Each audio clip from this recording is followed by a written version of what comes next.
Argentina জিতলে দেখতে হবে চির প্রতিদ্বন্দ্বীদের উল্লাস, আর স্পেনকেও সমর্থনে বাধা দিচ্ছে ক্লাব ফুটবলে বছরের পর বছর জমতে থাকা শত্রুতা। এ যেন এক মহা সংকটে ফুটবলের একদল সমর্থক।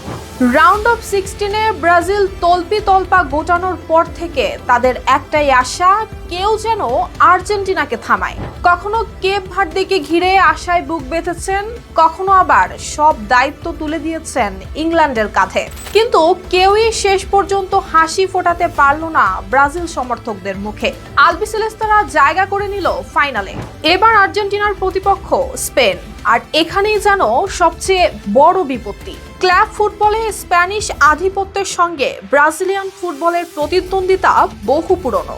রিয়াল মাদ্রিদ, বার্সেলোনা, লা লিগা সব মিলিয়ে স্পেনের ফুটবলের উত্থানও ব্রাজিল সমর্থকদের কাছে সহজে মেনে নেয়ার মতো নয়। আর তাই ফাইনালে ব্রাজিল সমর্থকদের একটাই প্রশ্ন, কার জয়ে কম ক্ষতি? আর্জেন্টিনা জিতলে চির প্রতিদ্বন্দ্বীর আরও একটি সোনালী অধ্যায় লেখা হবে, আর স্পেন জিতলে টানা 3 বিশ্বকাপ জয়ের বিরল কৃতিত্বে বিশ্ব ফুটবলে নতুন এক রাজত্বের সূচনা হবে। অর্থাৎ ব্রাজিল সমর্থকদের জন্য এই ফাইনাল কেবল দুটি দলের লড়াই নয়, দুটি অস্বস্তির মধ্যে একটিকে বেছে নেওয়ার লড়াই।